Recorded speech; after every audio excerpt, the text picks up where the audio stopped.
Hello and welcome back to the virtual classroom. I'm your host, Dr. Olmsted. This is part B of the lecture 26, Reconstructing the Union, or just known as Reconstruction. Now, as always, before we begin, take a quick moment, hit pause on this video, jot down the rest of the lecture outline, and pay particular attention to those key terms at the top. Now let's get started. Now, when we left off, we were discussing radical Reconstruction and, of course, the both African American and Southern white view of it. Now we got to get to, though, the big question here is, was Reconstruction a success or was it a failure? Now, usually speaking, you guys know me by now, I tend to lay out my argument and kind of lead you to your conclusion. Well, in this case, spoiler alert right off the top, Reconstruction fails. And it fails pretty miserably to the point where a prominent modern historian, political historian, has actually written a book, Why or How the South Won the Civil War. This is how much it failed. And there's some evidence to support that. But I want to start with this then. So by the 1870s, why does it fail? So we're going to lay out some cases of why it fails. By the 1870s, more and more Republicans in the North are growing increasingly tired of the cost of Reconstruction, including things like the Freedmen's Bureau, which lost all of its funding by 1872.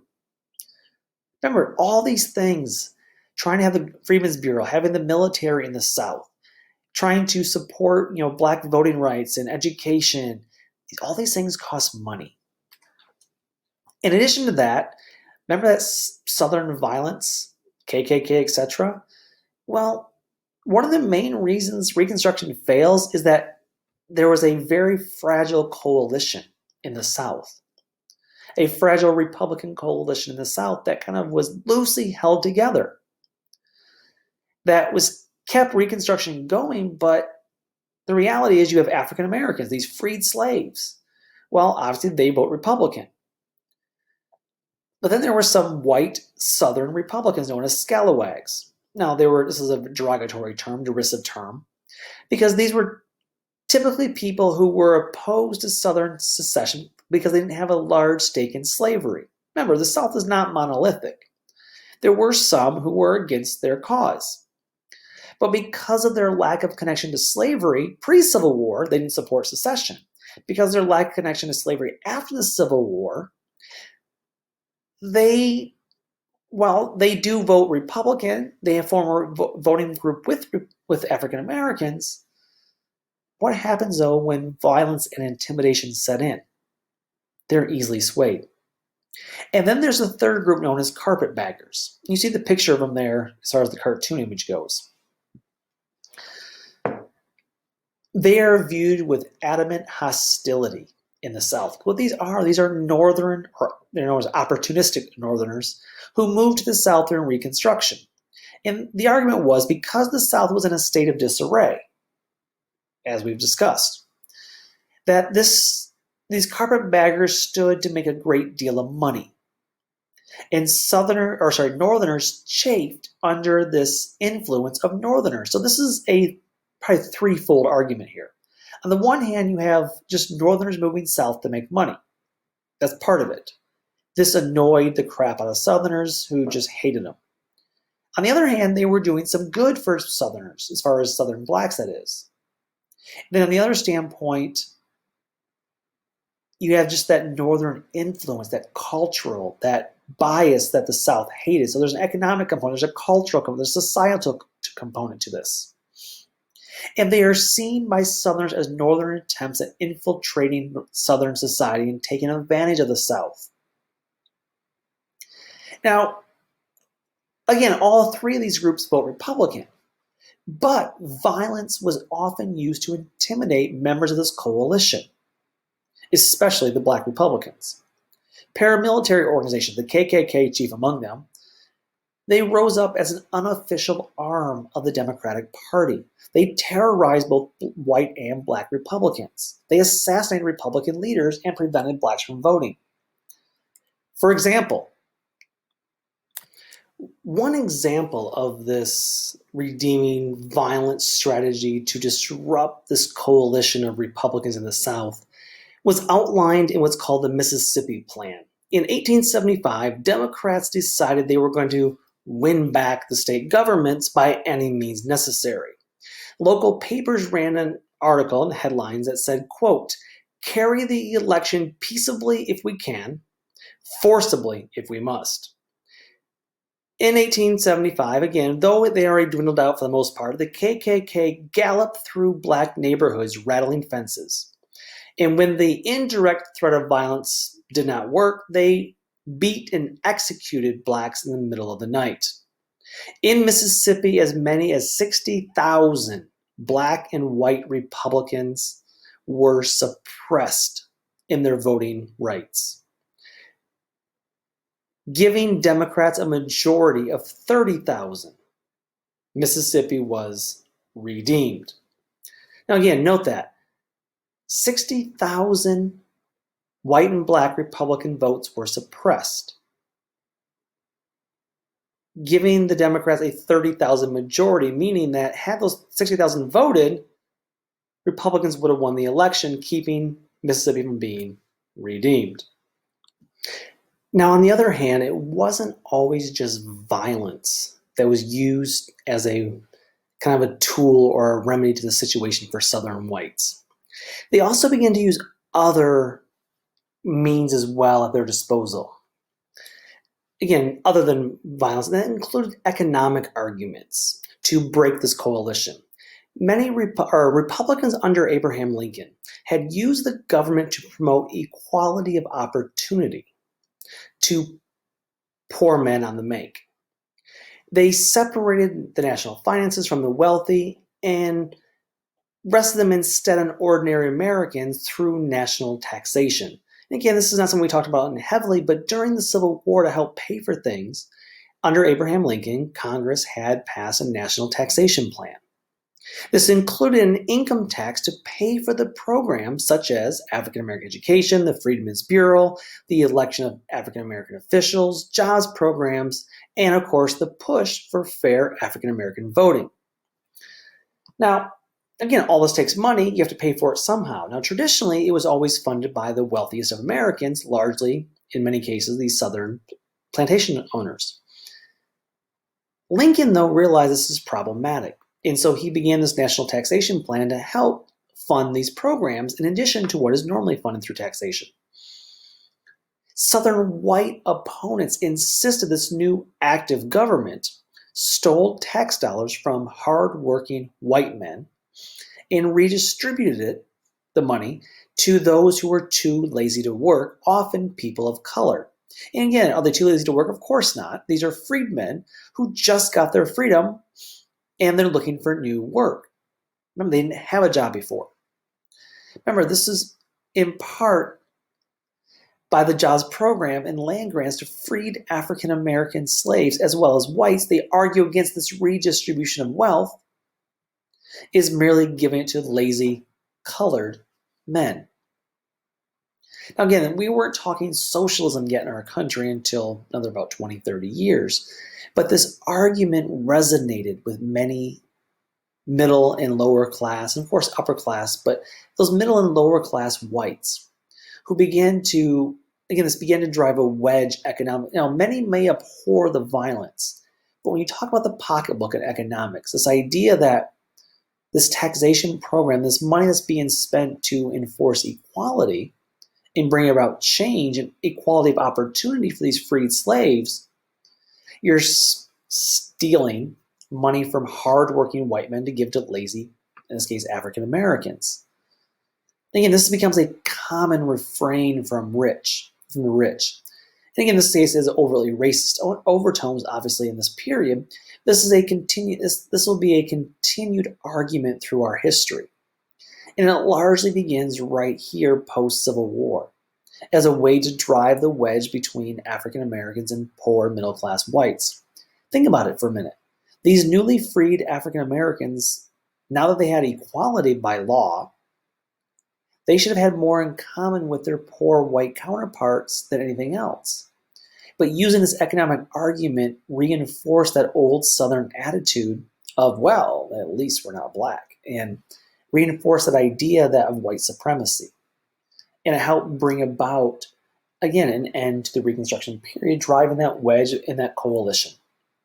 Now, ultimately, the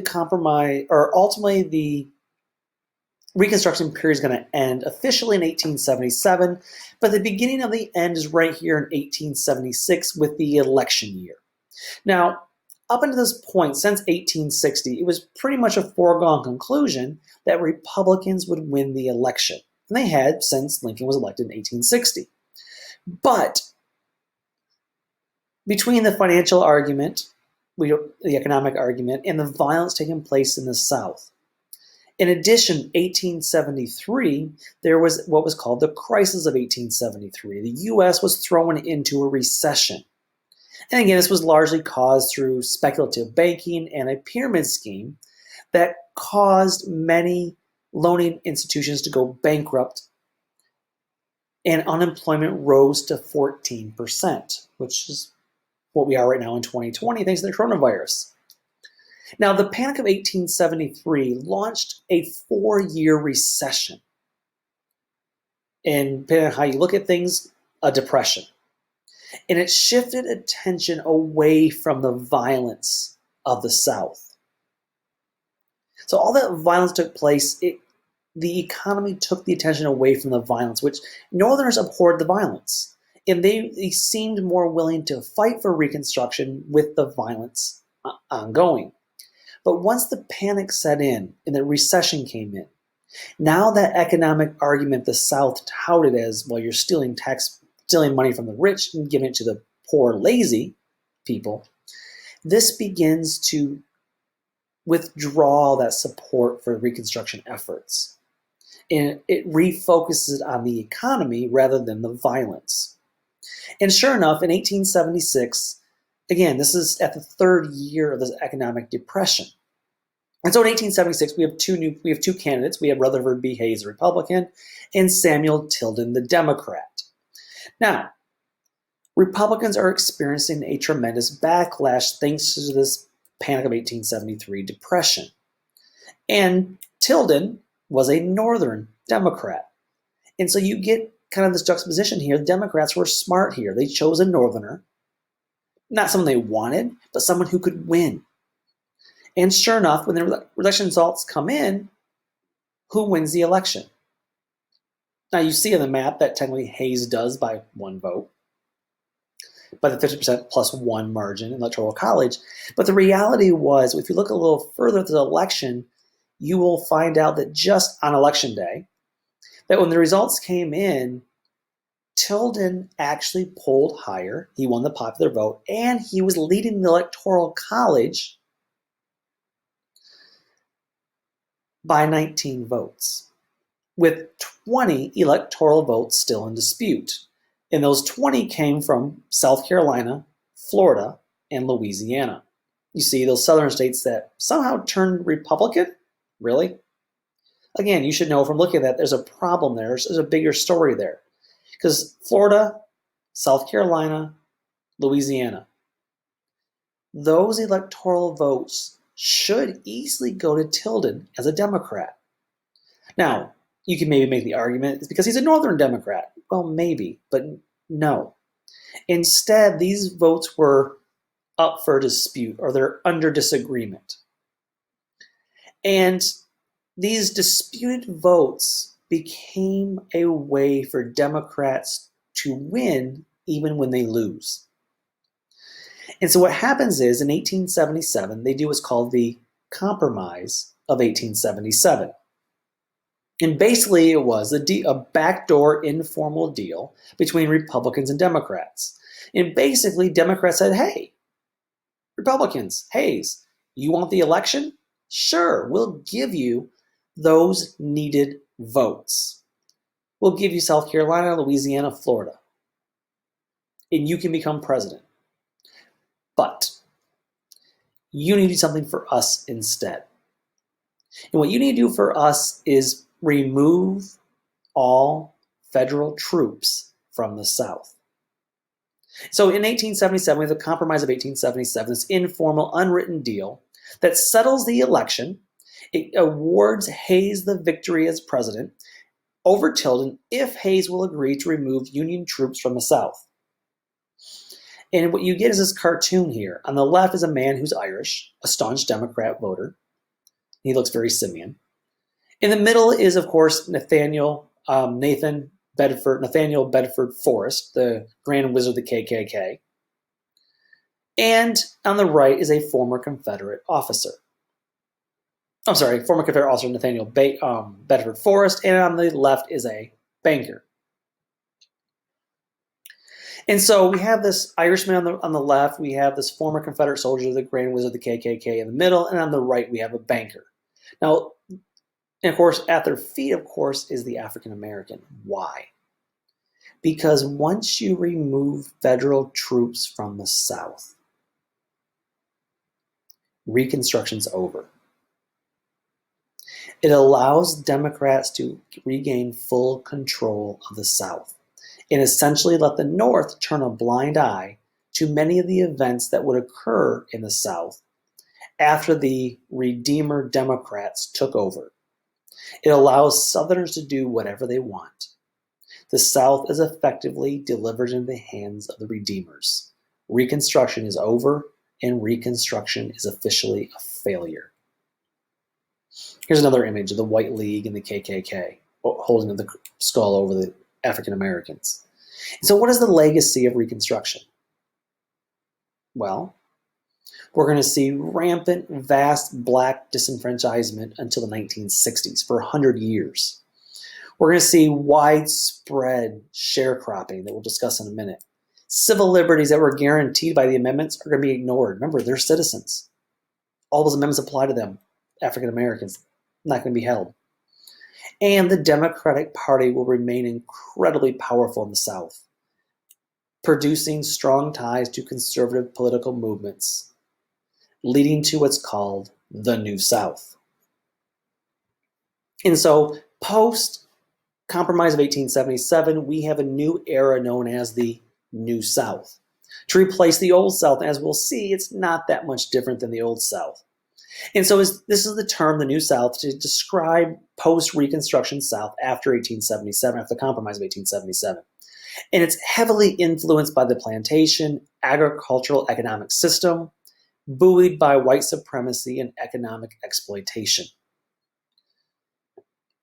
Remember, although the South is largely agricultural, still very few Southerners are able to afford their own land. Thus, majority of farmers have to rent land. This led to what's called tenant farming and sharecropping. Now, tenant farmers, both white and blacks, will become tenant farmers. You rent a piece of land as a tenant from the landlord. As a tenant farmer, you have some control of the crops you grow, but you have to pay the rent to the landlord. The problem is you often fall quickly into debt to your landlord because you often have to borrow on credit things like tools or seed with the hope of paying it back at the end of the year. Well, that's all well and good until your crop doesn't come in as full as it should, and then you're now in debt to them. And they will force you to shop at local stores that they own, which charge larger prices, and this creates a perpetual series of debt. And this will eventually develop into the most nefarious system post-Reconstruction, which is called sharecropping. In sharecropping, again, you're paid in shares of a crop, but a family works a very specific piece of land in return for a share of the crop that's produced on it. And so, again, a plantation owner, no longer have slaves, so they will do what's called sharecropping. They take a portion of their crop, their land, they give it to a black family. Say, here, grow crops here. In return, you will give me a certain portion every year of your crop yield. You can keep the rest. The problem is, in a bad harvest year, they won't receive a smaller percentage. They receive their full allotment, and thus the black family has less to live on. This, again, perpetuates a debt peonage system. So, because freed slaves had very few skills outside of farming, because of the black codes that kept them from working other jobs, they end up being forced to return to their former plantations, as we saw on that map earlier. And this creates a cycle of debt that leads to slavery by another name. Sharecropping is one of the worst forms of economic exploitation post-Civil War. And again, it will be employed by African Americans, poor whites, and also Mexican Americans as well.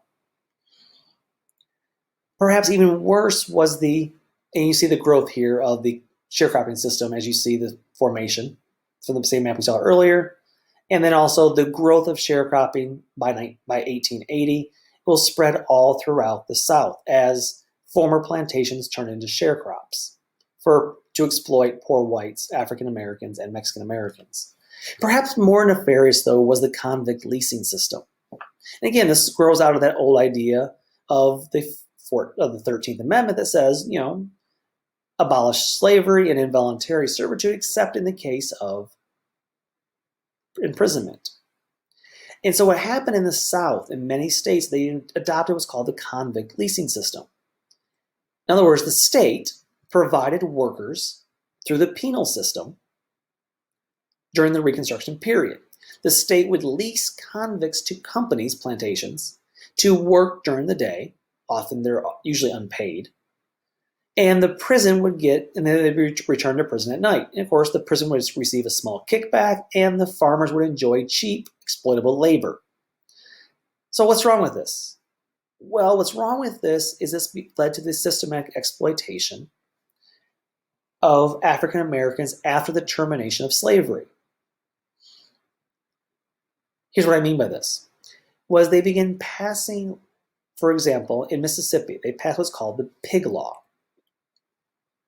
Now, in 1876, the Pig Law, which by that point was under Democratic control, basically increased the penalties for petty crimes, thus increasing the penalty, making it sent to a federal penitentiary even for petty crimes. For example, if you were found guilty of stealing a farm animal or any other piece of property worth more than $10, you would be charged with grand larceny and sentenced up to 5 years in prison.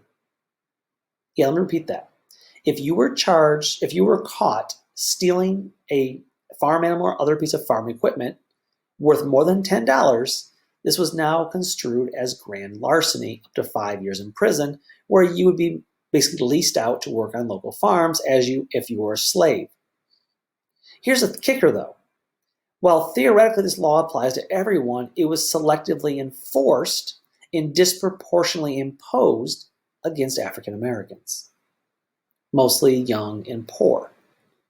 Again, this became a way to circumvent the 13th Amendment and provide plantation owners with cheap, exploitable labor. Again, all this is being done to maintain cheap, exploitable labor and reinforce white supremacy to try to reconstruct the old Southern way of life. And they did this also socially, culturally, not only economically. They did so through something else that's known as, of course, the evolution of black codes, Jim Crow, and Jim Crow laws. Now, officially, it was called Jim Crow laws. A fun little side story was that there was a white minstrel who would go around put on these shows, and he would dress in blackface. And he would pretend to be a dumb, stupid, freed slave African American. And by doing this, his stage name was Jim Crow. That was the supposed African American name as he was portraying as a black-faced white person. And so they took that name and adopted it to this cultural system known as the Jim Crow laws. And so the problem was African Americans were physically moving closer to whites in towns and counties and cities. And as they moved physically closer, white supremacy wanted to be maintained or needed to be maintained. They began by segregating African Americans as an inferior caste. So Southern state governments began building on those old black codes, and they passed a series of laws that would limit the rights of African Americans, again known as Jim Crow laws. And Jim Crow laws built this extensive system of segregation throughout the South. And they would restrict all aspects of African American life, such as the right to vote. They would restrict the right to vote through poll taxes. In other words, you want to vote? Great, sure. You got to pay a small fee, though. And again, theoretically, this applied to everyone, white and black, but only selectively enforced. Or through poll taxes and also through literacy tests. So hey, here's a test to take. can you pass this 25 question test that are about random questions, some about government, some about just random, like, what is the third letter of the fourth word of the fifth sentence of this last word? Again, tongue twister, IQ type tests. And again, these tests were meant to be unpassable by anyone, but only selectively enforced. And while both these will be challenged in a court of law as violating the 15th Amendment, ultimately the courts uphold it. Within 20 years, every southern state is segregated. Jim Crow laws separate blacks and whites everywhere. Yes, the ballot box, but also in public spaces, accommodations, education, train stations, bus stations later on. Again, restaurants, any public space. Now, this would be challenged in court. This violates the Constitution. The 14th Amendment included what was called the Equal Protection Clause that would not allow this as a citizen. You are provided equal opportunities and access as citizens of the United States. And it was challenged in the Supreme Court case Plessy v. Ferguson in 1896. And this revolved around a mixed-race man by the name of Homer Plessy who sued to overturn a law that segregated railroad facilities. Plessy argued that separate facilities violated the 14th Amendment Equal Protection Act clause. Supreme Court disagreed in a 7-1 decision. There was only 8 members at the time, but still 7-1. This is a landslide victory. That they ruled as long as the facilities were equal, they could be separate and still honor the 14th Amendment. This became the dogma known as separate but equal. It was a legal doctrine that would uphold Jim Crow laws for the next 70 years. Now, the reality, of course, was that segregated African American facilities were actually always separate, but yet never equal. And basically, segregation, this codified Jim Crow laws and codified segregation throughout the South. It stifled economic competition. It regulated African Americans as second-class citizens in both terms of economics and in political rights. And of course, in places here like Texas and California, not only was this applied to African Americans, but Mexicans and Mexican Americans as well. In fact, here in Texas and California, we had 3 schools. We had the white school, we had the black school, and we had the Mexican school. And of course, you can figure which one got the most state funding. There's no way on earth that the state of Texas or California was going to offer equal funding to the Mexican school and the black school. Usually the black school and Mexican school were one-room schoolhouses where the oldest kids taught the youngest kids from, well, K through 12, versus the white school, which is a full functioning school building. Now, the question now is, how do you reinforce and enforce the Jim Crow segregation? And often it was through this new wave of extrajudicial violence known as lynching. Now, lynching had been going on before the Reconstruction period, but post-Reconstruction, it became a skyrocketing endeavor, something of an institution in the South. Again, definitionally speaking, it's an extrajudicial punishment, usually execution, by an informal group, often a mob. It operates outside the law, though most often had cooperation of law enforcement.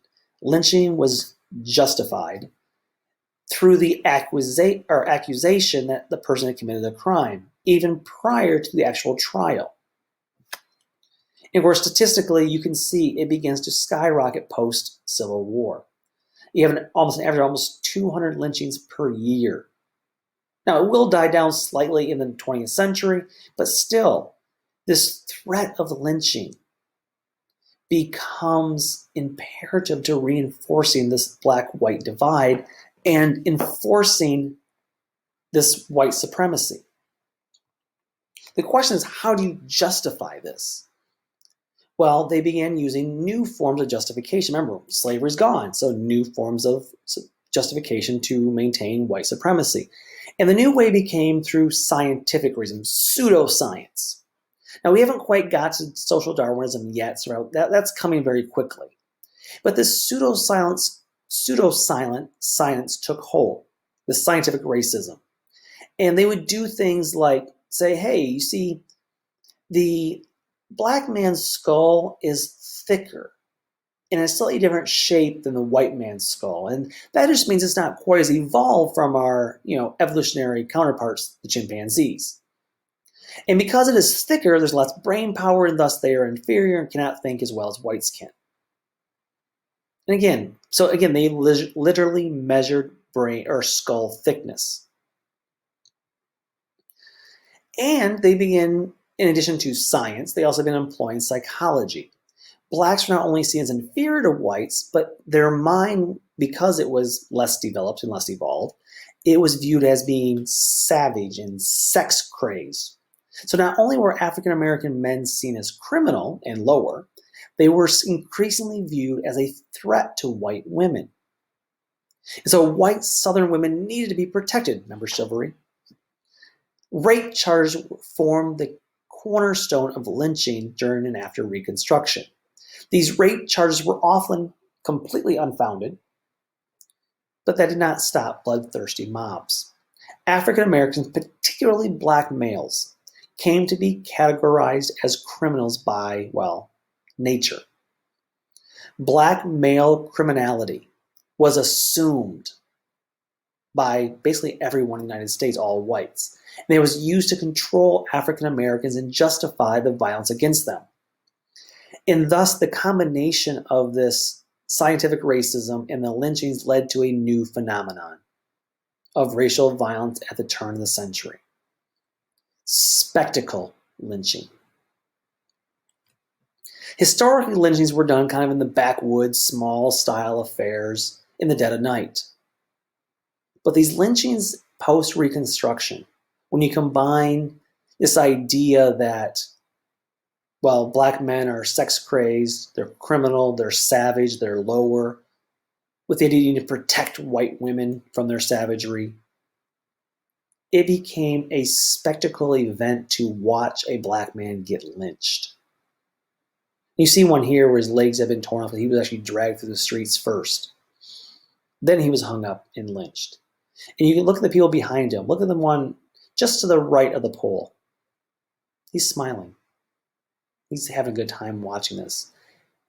This became tantamount to watching Sunday football. It was a spectacle event where everyone in town gathered to watch it.